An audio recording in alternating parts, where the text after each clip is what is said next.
Allow me to take you through the headlines. Superstar Allu Arjun grilled for nearly 4 hours in Stampede case. Sources say the actor said he got to know about the death the next day. Allu Arjun may be questioned again.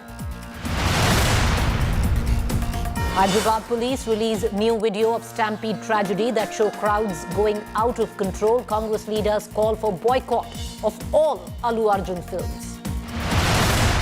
Ambedkar Legacy showdown escalates. Congress and BSP stage protests across the nation, demand Home Minister Amit Shah's resignation. BJP Chief Minister's hit-back claim Congress always insulted Ambedkar. Ahead of Delhi Assembly elections, the Delhi cops bust an illegal Bangladeshi immigration racket. Aadhaar cards, voter IDs forged, fake documents given. Political war breaks out between AAP and BJP. Foreign Affairs Minister Jaishankar leaves for the United States. Will discuss key bilateral, regional and global issues. Indian Foreign Secretary Vikram Misri also holds talks with Biden administration. On Christmas Eve, American Airlines grounds all flights in US for an hour. Operations were paused due to an unspecified technical glitch. The Bishop of Orthodox Church in Kerala criticizes the Prime Minister over Christian outreach after VHP workers allegedly disrupt Christmas celebrations in Palakkad district of the state. The church, however, distanced itself from this remark.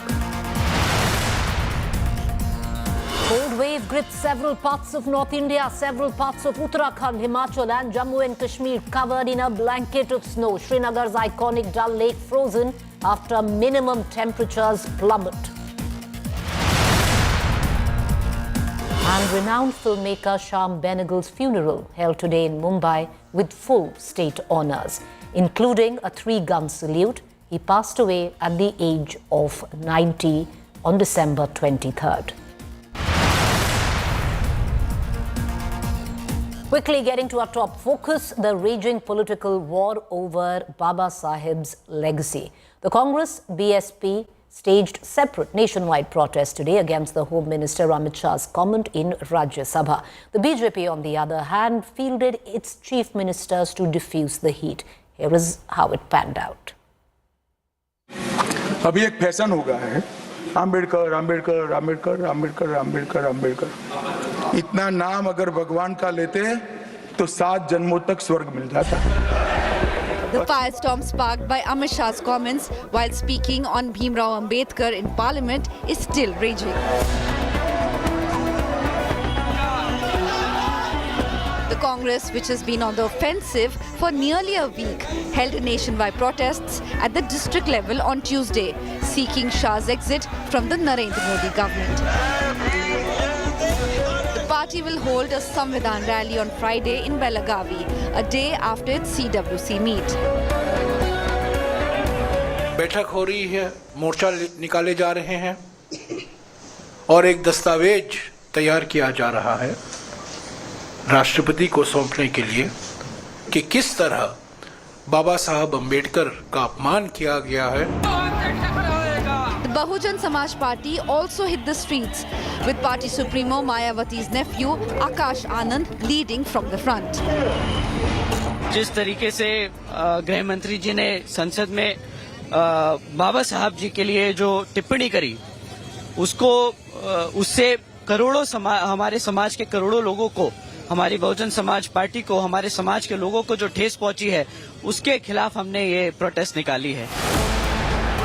As the opposition keeps the heat on, demanding the Home Minister's resignation, the BJP fielded its chief ministers to fight back charges of insulting the man credited with framing the constitution. Congress कभी नहीं चाहती थी कि बाबा साहब भीमराव अंबेडकर संसद में जाएं, दलितों की आवाज बने, वंचितों की आवाज बने और सदैव उन्हें अपमानित करने का काम करती। Meanwhile, ugly scenes unfolded in Chandigarh Municipal Corporation, where the Congress and Aam Aadmi Party passed a resolution against Amit Shah. Councillors of Congress, Aam Aadmi Party and BJP got into a scuffle over the issue.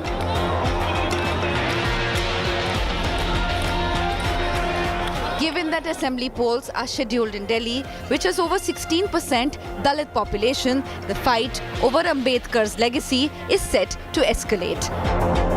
Bureau Report, India Today.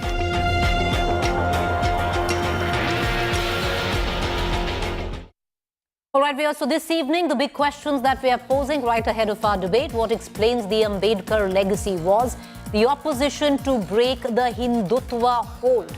Is BJP's firefighting working? And one thing is very clear, that Baba Sahib has become the most sought-after political icons, which clearly, when it comes down to politics, serves them more when he's dead than when he was alive. And all political sides guilty of that.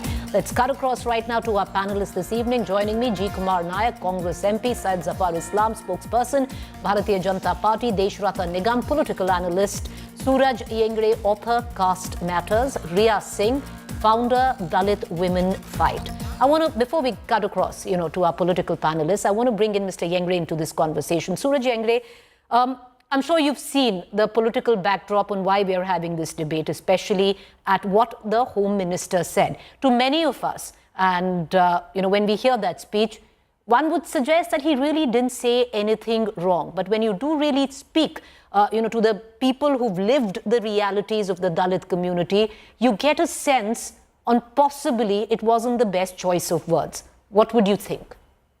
Absolutely correct, Preeti. A politician from Bihar who had an audience with recently had told me that what Amit Shah recently echoed was something he would do most probably in private, especially when his subordinate from the Dalit and otherwise community would come and propose something to do with Ambedkar. He would just maybe blurt out disrespectfully with what Ambedkar, what this business is going on. He may have reacted such. So whatever that was buried in his mind had just come on tongue. And I think this is just a slippage that's going to have much more Freudian understandings of how the psyche works. I mean, let's be clear, let us not make it a slugfest of Congress or BJP. Both are equally partisans when it comes to Ambedkar. If we have to really pay attention to it, I think we have to really see how Modi's regime is going to turn out when it comes to Ambedkar's future, especially the youth here who don't have jobs, who don't have material wealth, who are really suffering, who are part of subordinate culture that represses them. In this sense, when a home minister, a person such responsible, would utter something that would really create much more ringing bells for people who would otherwise not take an offense. Now, if granted, what he said was just about aiding what he thought. But here's the thing. That's how he would look at Ambedkar and equate that in a deriding way to say, if it was God, you would have attained heaven. So what was Ambedkar? If you would utter Ambedkar, would you go to hell? And that's the kind of a Dalit kind of viewpoint that works. And again, the BJP canard is going against Congress did this, Congress did that, Congress did that. Now, Congress has had always different phases. Like BJP has had our different phases. Every political party under the new leadership has different phases. The RSS chief recently criticized the very functioning of BJP. They have been trying to signal BJP about their own overpowering views that they kind of impose, and the Mandir Masjid comment that RSS chief made, and then the kind of ruckus that it created. So let's understand, if you really have to hold Congress in showers, Preeti, then I think we'll have to look at what is it doing currently. Is Rahul Gandhi's new formula of looking at Bahujan, the matrix that Kanchiram brought forward, is it going to help? And if you look at that meter, I think Amit Shah and BJP has got a lot to lose, and certainly non-BJP forces have a lot to win. And if they continue and they persist with their mission of holding on the guns towards Amit Shah, then I think there is a moment of the downfall of BJP. Okay. All right. Syed Zafar Islam, many would suggest that this was an unforced error by the Home Minister. And why I say that, Syed Zafar Islam, days after that particular event, that speech, which to many of us, didn't seem that there was anything wrong in that. We are still discussing it, Syed Zafar Islam. The sheer fact that an opposition which was completely in disarray, fragmented, fractured, suddenly found a rallying cause where it came down to Baba Sahib, and now you see a very different opposition going ahead. So, what went down on the floor of the Rajya Sabha matters, Syed Zafar Islam. And that's my question to you. Because, the BJP might come out and suggest that the Congress did this, this and this. But with the words of the Home Minister, then do you think that this has put the BJP politically on a back foot? that you have to field your chief ministers to constantly come out and clarify? See, Preeti, you have to understand that Congress party is trying to hide their guilt and misleading the people of this great country. The fact that the Honorable Home Minister has stated something which has been now quoted out of context. He was referring in a certain context he was speaking. Not he was trying to say anything about the Baba Ambedkar Sahib, but he was saying something else. But the way he was quoted is something as if he was trying to insult Baba Sahib. The fact that the Congress party has always insulted Baba Sahib right from the beginning, starting from 1952 election, where he was forced to strategize to defeat him. He was forced to resign from the Union cabinet at that time under Nehru. Then many other instances has proven that Congress has always insulted, and even the Nehru remarks against Ambedkar when he resigned, what he said to Mountbatten is something which everyone knows. That he said that his presence, his absence, will have no impact. That is the treatment Baba Sahib has been given by the Congress party at that point in time, all along. Even the person who was supported by Nehru, who defeated Baba Sahib, was given Bharat Ratna in 1970. Okay. But the icon, he was an icon, but he was never considered for Bharat Ratna. So there are many instances I can quote where they humiliated him, they insulted him, and today they are trying to mislead the nation. But we understand what we have done in last 8 years, last 10 years.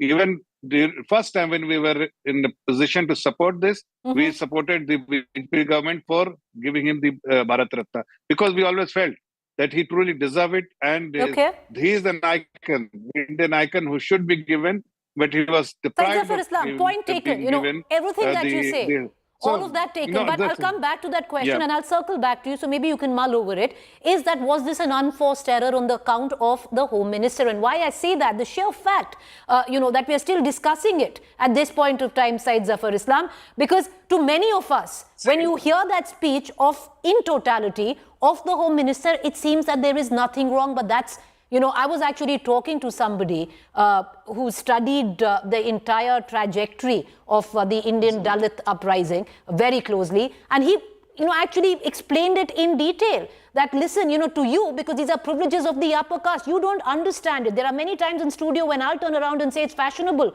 to, invoke Baba Sahib Ambedkar. But for many people, he is God. And therefore, the kind of traction that comment is generating right now explains the fact that the politics around it, Syed Zafar Islam. So I'll come back to you, but Mr. Nayak, you have to. I'll come back to you, sir. Allow me. Just 2 minutes, 10 seconds. 10 seconds, See, you sir. have to understand. Yeah, you have to understand, Preeti, the party which actually supports the philosophy of Baba Sahib and has done everything possible to highlight it and bring it to the fore. That's why I call it, that's why I also say it's an unforced error and it could be regrettable at one account. But, Mr. Nayak, you had, I don't need to do it, you had Syed Zafar Islam who detailed on how the Congress belittled Baba Sahib Ambedkar. So the question I ask you, how does the party now justify its past actions while claiming to uphold the ideals of Baba Sahib Ambedkar? This is very, very usual of BJP to start with 70 years back or 50 years back and things like that. But we should clearly understand that what we are talking about are the times when we had entire country fighting for the freedom. We had very strong personalities. We had leaders who had definite opinions. They represented various sections of the society. They were all fighting for a common vision, that's the independence of India. But their roots were different. The causes were different. The way they were approaching the entire issue was different. But what Congress did was to get all these views together on board and channel them against British Raj. That is how we succeeded in getting freedom for this country. While we are doing it, while we did that, it was totally democratic process. We can easily today also see the difference between Nehru and Ambedkar, or Nehru and Rajendra Prasad, Nehru and Maulana Azad. In number of issues, they are all recorded history of this country. This is a wonderful story of freedom struggle for this country and subsequent political formation of this country, which took us forward. It is a democratic dialogue which took place between these great leaders. We need not be ashamed of anything that they did at that point of time. We are now looking at what is happening to this country today, whether the ruling dispensation is honoring the vision of this country or not. Let me go back to those 50 years. We had all different visions. We came back to a particular vision, but there was one stream of struggle for freedom. I will not say that they did not fight for freedom of this country. They did fight. But did they have the same vision as the others, as the majority of this country? No, they did not have. They never accepted what the Constitution sought for us. That party today is called Bharatiya Janata Paksh. So there are no way they are going to accept the vision of Baba Sahib Ambedkar, and whatever they have been doing in the last 10 years. All right. But Mr. Naik, allow me to come up with the counter. Mr. Naik, allow me to come up with the counter. The Bharatiya Janata Party didn't exist at the time, but your political outfit did. Allow me to ask the question. Your political outfit did exist. And there are multiple occasions where the Congress has belittled Baba Sahib Ambedkar, some of them detailed by Dr. Syed Zafar Islam there. I can even go ahead and quote various letters. They're all out. It's all in public domain. The one written by Nehru criticizing, Baba Sahib Ambedkar. Therefore, I ask you the question, how do you manage to uphold his ideals today while you have your baggage to carry of the past? It is common, and it's available for everybody to look at it. What Baba Sahib Ambedkar gave us in the Constitution of this country: democracy, freedom of expression, right, equality, and upliftment of poor and marginalized. This has been the motto of Congress, and it has been doing it since 1952, the time it came to power. And you can see that in the most recent of the times, in the immediate Congress government, which we were in power under UPA, we were the ones who thought of marginalized and oppressed and brought something like right to education, right to information, right to livelihood. All these things emanate from the perspective of the most marginalized and deprived of this country. Please let me understand how the BJP has taken these things forward. All right. They have diluted each and every but you still haven't. But Mr. Naik, you still haven't answered my question, but I guess that's what it is now. You can continue asking questions, but you'll never quite get an answer to that. I want to quickly bring in Riya Singh, founder of Dalit Women's Fight, and Desh Ratan Nigam as well into this conversation. Riya Singh, at this juncture, where you have, parties across the political divide fighting for the legacy of Baba Sahib Ambedkar, trying to appropriate, some misappropriating it.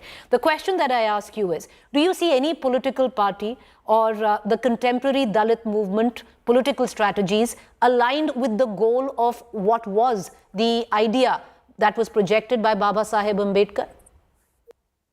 No, I think absolutely none of them are closer to what Baba Sahib Ambedkar has thought of. And given the context, like the entire discussion as of now had been around what qualifies, like what was an offense. So I think two things that Amit Shah had said. One, a reference to heaven, and one is Ambedkar, Ambedkar, Ambedkar. I think both these words, forget about the context, actually reflects that there is a deep entrenched hatred. If you were to believe that what Dr. Ambedkar had been propagating or stood for, heaven is nowhere. What Amit Shah said is an absolute contradiction and a disrespect to Dalit people. Ambedkarite people do not aspire for heaven. And there is a context to using this statement as well. Like Dalit people are supposed to be, they're born Dalits because they weren't good people. They didn't do good deeds. They didn't go to heaven. People who come back from heaven are Brahmins. So it's an absolute derogatory statement. And I think there's an history, like we were talking about Congress. Baba Sahib himself has written what Congress and Gandhi have done to untouchables. There's a history of whether, if we have to debate, that is BJP doing better or Congress doing better when it comes to Baba Sahib. I think none of them. Baba Sahib has become a need to speak about, to stand for, precisely because of Dalit people that they're talking about today. So many of our people have reached universities and reached good positions to be at, and we are forcing each and everybody to speak about Baba Sahib. Otherwise, I Okay. don't think, if it wasn't Dalits, I don't think that BJP or Congress would ever speak of Baba Sahib. And that's... Okay, I'm going to stay with me, Ria. I just want to bring in Desh Ratan Nigam into this conversation. He's someone who knows a thing or two more than most of us about the workings of the RSS. So, Mr. Nigam, to bring you in on this and exactly taking off from what I started the debate with and what Ria just said. To you and I, because it's the privilege of the upper caste, we don't see anything wrong in what the Home Minister actually said. But when you really go down and you speak to the likes, you just heard Ria encapsulating on what the sentiment really projected, then you understand the gravity of the situation. Well, Preeti, a clip video cannot be basis of setting up a narrative. Yes, people are trying to set up a narrative that is anti-Ambedkar, what Home Minister said, but that is not the case. If you look at the entire video, entire speech of his, it is wonderful. In fact, it praises Ambedkar a lot. And to do politics around it, yes, India is a political democratic system and politics will be done on the subject. And when Dalit is treated as a vote bank, then everybody is clamoring for that vote bank. So there will be shoots, barbs flying everywhere. Now, the fact remains that his legacy cannot be questioned. The fact remains that Dalit consciousness which he created, which is being carried forward, let me tell you, as somebody who watches BJP also very closely, and sometimes I'm critical of it. But if you look at from 2014 onwards, how do you remember a person such a stalwart or great icon? You try, from Mahu, the memorial was built. London also, the places was reclaimed. Nagpur also, his Smarak was built. And even in Delhi also, the place where he stayed. 14th April, his birthday was Samrasta Divas. Constitution Day is celebrated because of him. How do you remember a person who's gone? And this is how you do it. And let me tell you, Mudra Yojana, how many Dalits are there? Have you ever thought about it? Or the Ayushman? So these are the things how you carry forward. Ambedkar was against Article 370. You please read about his speech about Article 370. BJP removed it. And the splitting of Madhya Pradesh into Chhattisgarh, that was his idea. So therefore, huge amount of work is to be done and still is being done to take that Dalit consciousness to the next level. And therefore, and let me tell you, I'll give credit to BSP also out here. There are three parties who have actually taken the legacy of Ambedkar forward. BJP, BSP and RPI. Very clearly on the ground who actually function. And yes, today BSP may be saying something else about the BJP because of their political compulsions, but the fact remains. But Desh Ratan Nigam, I'll also say, and do answer on that as well, and I'll cut across to our other guest, that there is a bit of political commentary in also what you're suggesting, because you did speak of Article 370, and you're right, on what Baba Sahib's stand was on that. But before this, it was very clear that 370 was seen as a win of what the BJP's original manifesto stood for and what the RSS stood for. Yes, that's fine. But to attribute it today, and that's why I say at the cost, maybe not use the word fashionable, but that's why invoking Baba Sahib Ambedkar in the current political context actually works. Let me answer that. Giving due recognition to the stalwarts of Indian democratic system and freedom struggle, whether it is Sardar Patel, Baba Sahib Ambedkar, Dr. Rajendra Prasad or Shastri, it is giving recognition, which recognition was not given by the earlier political parties. The idea of abrogation of 370 originated in Constituent Assembly, where it was opposed by Dr. Ambedkar. So therefore, to give that recognition and actually implement it is actually taking forward his legacy. But there's also so much that it's not, because Baba Sahib also advocated the annihilation of caste. And Suraj Yengde, I'll bring you in on this, because the current political context, and I'm sure Mr. Nayak or Mr. Islam both would not want to comment on it, because they have very, very different, points of views. There is one which wants a caste census primarily where the OBC vote is concerned, while Baba Sahib's entire legacy stood for the annihilation of the very caste that they speak of today. You're on mute, sir. Preeti, I think it's funny. And it's also, it's important that we cite certainly what Congress and Gandhi have done to the untouchable. So did Ambedkar, who riddles in Hinduism, riddles of Rama, riddles of Krishna. So Ambedkar was unhinged when it came to observing society. He was very secular in his approach. The octagonal approach he took with multiple directions really put us and make us question, especially his comments on Gita.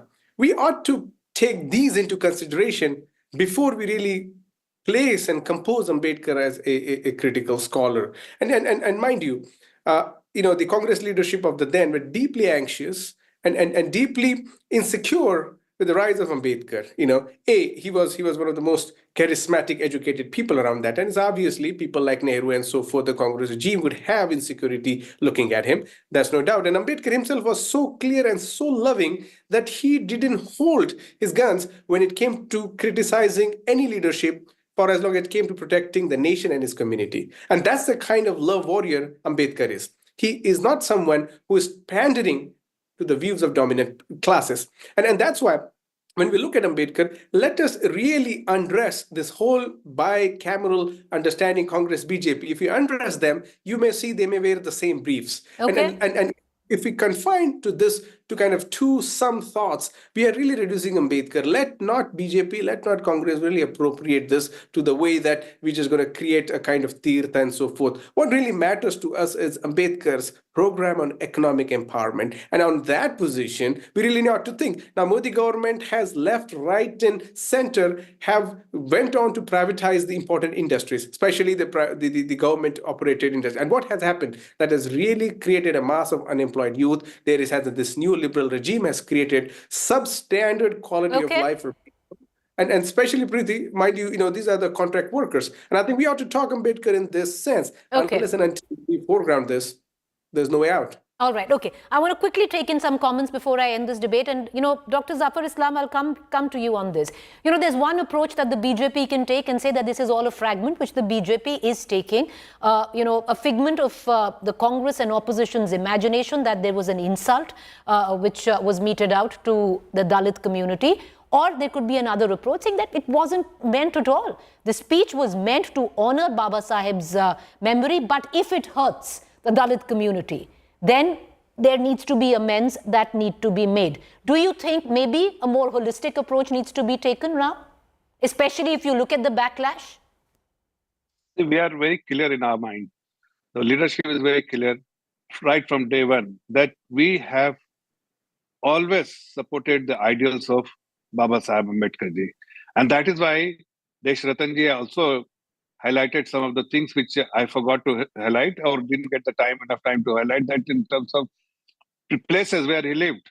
Today, we have made a memorial in his name. Even the Ambedkar Center in Delhi, that was pending for ages. But it is our government which has built eventually, because Congress was never interested in building that. So there are many such instances where you feel that Congress has insulted Baba Saheb, and they never followed the ideals of Baba Saheb. But we, Bharatiya Janata Party, has always respected, and this was a debate where he has praised n number of times Baba Saheb Ambedkar Saheb, and this is also spoken in certain context, and that context is not being spoken, but it is being represented as out of context statement, something which perhaps should not have been Congress should have not misled the people. That is something which we want to highlight, and that's why we want Congress to apologize to the nation, because what they have done in the past. So it's going to be a fight of apology and a counter apology. That's what, at least politically, it's coming down to.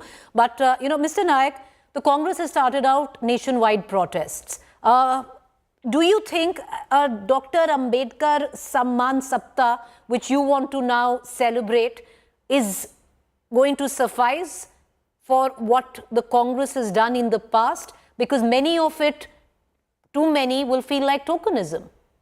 We were not interested in building huge statues, and this kind of a symbolism is a hallmark of BJP.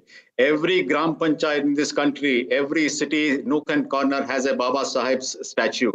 These are the statues which have been built by Congress and the connected parties. That is the way in which we have honored the memory of Baba Saheb Ambedkar, and we have taken forward the legacy.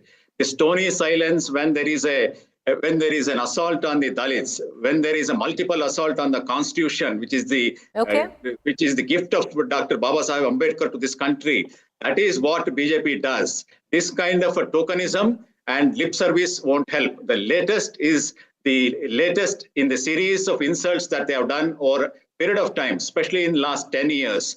The kind of economic policies that they have perpetuated in this country in the last 10 years have led to cronyism. This kind of economic policy also is detrimental to Ambedkar's economic vision of this country. Upliftment of the poor and downtrodden is not at the heart of their policies. It is the Congress which does that and which has been doing it. In fact, it had given a rights mandate to the entire government. Governments were duty-bound to take care of the poor by providing livelihood, employment, education, information, through which today people are empowered. If we come to power, we are not going to build a huge statue, but we are definitely going to take forward his legacy and definitely honor him in every way possible. But there's been a change on how the Congress has conceived that legacy, because when he was alive, the Congress didn't quite honor it. That you'd accept, Mr. Nayak. Yes. But Mr. Desh Ratan Nigam, to bring you in on this, I should make a point that the freedom struggle and the legacy of those times are different. Those were the times when people had different visions for this country. We had very strong personalities. Baba Saheb Ambedkar is no pushover. Jawaharlal Nehru was leading the entire country's movement. He was getting everybody together on the same platform. All right, but some people refused to come forward. Do you think somewhere down the line, the legacy of Baba Saheb has got lost in political tokenism currently? Even 75 years to mark, what was supposed to be a glorious occasion, debate, dialogue in Parliament was actually reduced eventually, to a scuffle and abuse? Well, I think the legacy was lost sometime, but it has been regenerated, rekindled, and reinvented. And it is there for all to see. But the fact remains that we are talking about post-independence. Prior to independence, one can understand there were compulsions. But post-independence, how does a Nehru campaign against Ambedkar to defeat him twice? Those are the issues, these are serious issues. And however, today... Riya Singh, quick comment? Is Riya, if Riya Singh still with us, let's get a quick... Riya Singh, a quick comment. How do you see it all unfold politically? Or do you think it really doesn't matter?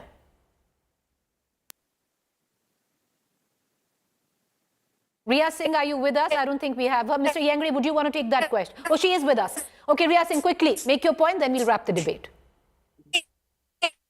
We don't have you, ma'am. There's a problem with your network. Mr. Yengri, you want to take that comment? 30 seconds, though. That's right. I mean, it is political and it has to be political. Ambedkar is a political figure as much as he is a social and a matter of spiritual practice for some people. And as long as Ambedkar's value, especially his understanding, the criticism of the Sanatan Brahminical Hinduism comes into fold, the policies of privatization come into fold, the landlordism, feudalism that comes into fold. As long as those ideas are tagged along the political dimensions of Ambedkar, we are on the right path of Ambedkar. Or else Ambedkar is just going to be another man in the frame that we're going to offer garlands, and it's not going to create a material access to us, Preeti. And so I think the departing thought really would be that, Congress and BJP can get into the boxing ring and let us enjoy the show. But for us, what really matters is not the casualty of both of them. What it is matters the polity of this nation. And we have both seen both are really incapable, and their report card is really dismal. All right, we're going to end it there. I appreciate all our guests for joining us, and we're going to let it rest. But one thing is clear, that at this point of time, Indian politics is not possible without invoking the legacy of Baba Saheb Ambedkar, especially after the Lok Sabha elections 2024. With that, let's quickly move on. As the 2025 Delhi Assembly elections approach, a face-off is now brewing between Aam Aadmi Party convener Arvind Kejriwal and Congress's Sandeep Dixit on the cards in the New Delhi seat. This high-stake battle could redefine the political landscape. This word also coming in that along with Sandeep Dixit from the Congress facing off with Arvind Kejriwal on the seat of New Delhi, you will have Parvesh, who is the son of Parvesh Verma, who is the son of the former Chief Minister of Delhi as well. The two sons of former Delhi CMs facing off with Arvind Kejriwal. The Congress and the Aam Aadmi Party were allies where Lok Sabha was concerned in the India bloc, but are rivals in Delhi and Punjab. Earlier, Arvind Kejriwal ruled out any possibility of an alliance with the Congress in the Delhi polls.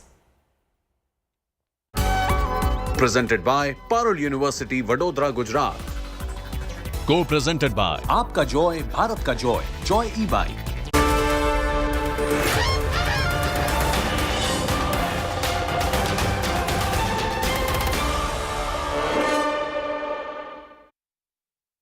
Sandeep Dixit, Congress leader, now joins us live. Mr. Dixit, appreciate first for joining us. First question, sir. You're taking on Arvind Kejriwal from his seat of New Delhi. What made you pick this seat? Did you pick this seat or did your party pick it for you? Well, I didn't really pick the seat because I have done most of my politics in Delhi from East Delhi, which is the other side of the Yamuna. And therefore, I was when I was asked and told that you have to fight these elections, I was looking for a seat that side. But then I think the party decided that since this is a constituency, I also knew, at least before I became an MP, I had been part of the political process here. So I think they thought that I may probably be, a good candidate from the Congress in this area, and that's why they picked me. Mr. Dixit, I didn't really pick the seat. Okay, but Mr. Dixit, do you see yourself as a sacrificial ramp at the behest of the Congress, or do you think you'd be able to give a fight to Mr. Kejriwal?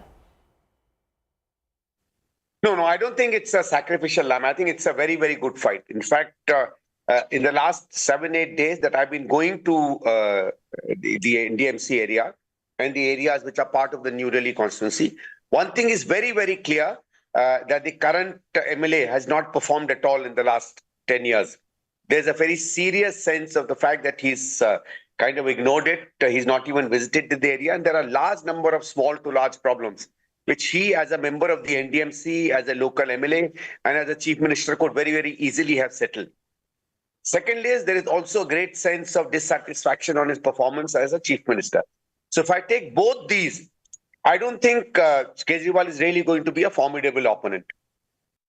But Mr. Dixit, the point is, sometimes where the optics come out stronger. And who can forget the optics, Mr. Dixit, where you were standing outside Arvind Kejriwal's residence the day he got arrested in solidarity and praising him. And today it's come full circle where you're taking the same man on.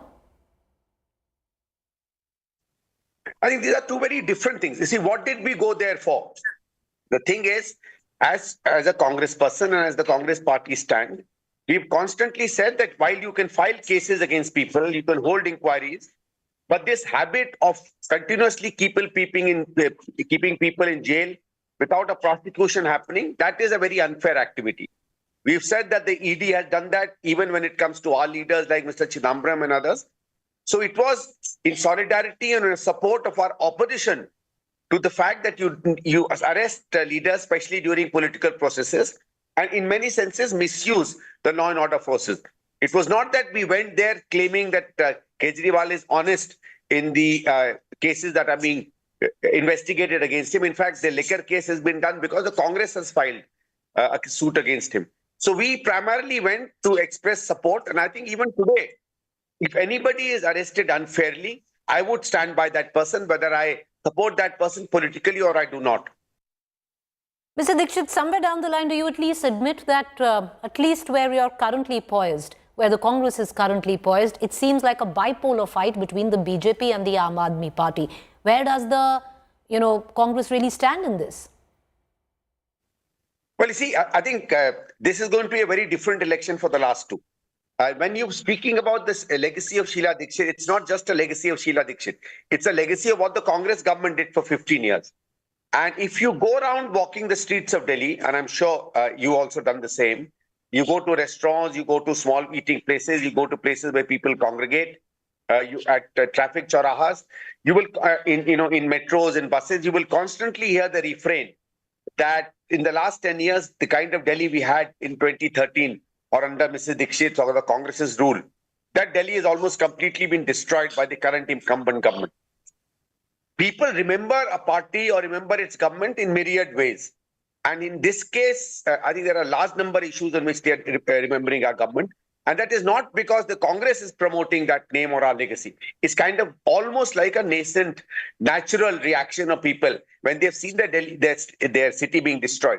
Quite clearly, when people reminiscence about a party and its government, it's time for that party to rise, to present itself as a credible, serious alternative, build a new vision, and you will see that once our manifesto comes out. get back to people and convince them that while you have not been happy with us for 10 years, you do believe now that we did very good work and therefore we are capable of doing even better work. But Mr. Dixit, you spoke of your mother's legacy, but that was over a decade ago. And today where you stand is not more than 4% vote share, because I'm only looking at figures from 2020, where you had 53.6% for the Aam Aadmi Party, 38.4% for the Bharatiya Janata Party, and the Congress stood at a paltry 4% in 2020. In all of this, do you not think that you will only mar the chances of the Aam Aadmi Party at best? To use a word which I hate using, vote katua, vote cutter, that what will the Congress's lot be? You are assuming that we will get only Aam Aadmi Party voters. I don't think that's a correct assumption. There are a large number of voters of the BJP who also are nostalgic about the great work that our government did. You can say that perhaps more of our voters may come from the Aam Aadmi, but a large number of voters will also come from the BJP.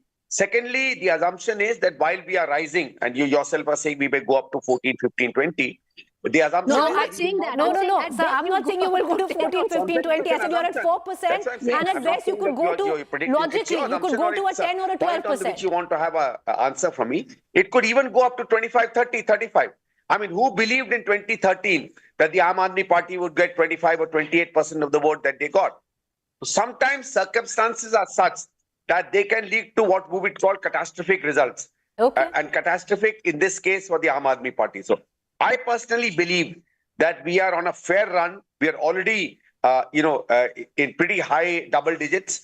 And I think we can get to much more than that. I think Aam Aadmi Party and BJP are both in for a bit of a surprise. But sir, coming back to my question, whether it's a marginal increase, which most foresee from 4%, your best case scenario would be a 10 to 12%. The BJP would actually want that scenario for you. Or, if you suggest with what, the numbers that you're suggesting, ultimately it will only help the BJP come to power, benefit the BJP. You don't think that's going to happen? No, not necessarily. Not necessarily. There are large number. See, if you take the 70 seats of Delhi, there are 20 seats in any case in which we are in direct fight with the Aam Aadmi Party, where either we or the Aam Aadmi Party can win, and the BJP really has no chance. In the other 50 seats, right, the BJP seems to be much more in terms of its fight with the Aam Aadmi. But amongst them also, there are a large number of seats which have been very, very traditional Congress vote banks, which have gone both to the Aam Aadmi Party and to the BJP. A large number of voters that came to the Congress, which is really the development vote. I mean, there were a lot of DDA colonies, there are a lot of societies, there are a lot of people where the more well-off people used to say, which had started voting for the Congress because of Mrs. Dixit's work. And many people agree to that. They are not the ones who started voting for Aam Aadmi. They broke from us and went to the BJP. And many of them also have the same sense of a nostalgia or a yearning to go back to that. I think large number of those, if we are able to attract back to the Congress, I think they will come. Because let's remember, it's a state election. Many of the issues by which they may have left us for the Lok Sabha are not really relevant for the state. And in the state, they look for a party that can give them a fairly decent, clean, continuously developing, and a city that they can be proud of.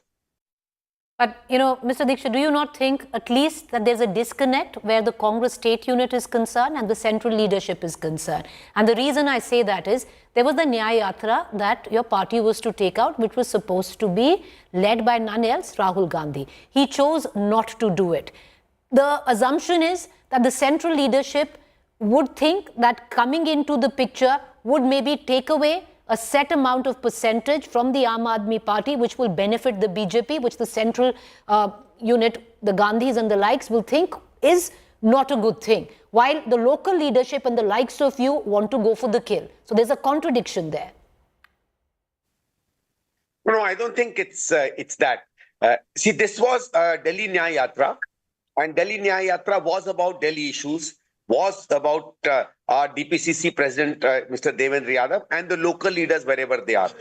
I don't think it was really, obviously, if any of our central leaders join us, it's a matter of joy and it gives a lot of enthusiasm and a kick to our voters. But it was very, very rarely a local walk. And I remember I was accompanying all through the East Delhi area that had been part of my MPship earlier on. As and when we walked those areas, we were talking about local issues. We were concentrating on local issues. We were talking to local people. I think it was much, much more local than perhaps, something that the central leadership would have been able to connect with.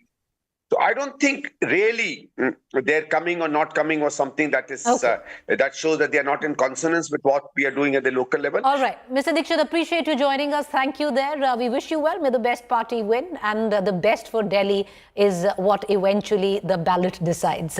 With that, I want to quickly now shift focus. Pushpa to Stampede showdown viewers continues to escalate. Superstar Allu Arjun was grilled by the Hyderabad cops for nearly 4 hours today. Sources tell us that the actor answered all questions without hesitation, that he told the cops that he didn't know that there was a death that had taken place till the next morning. Here's the full detail.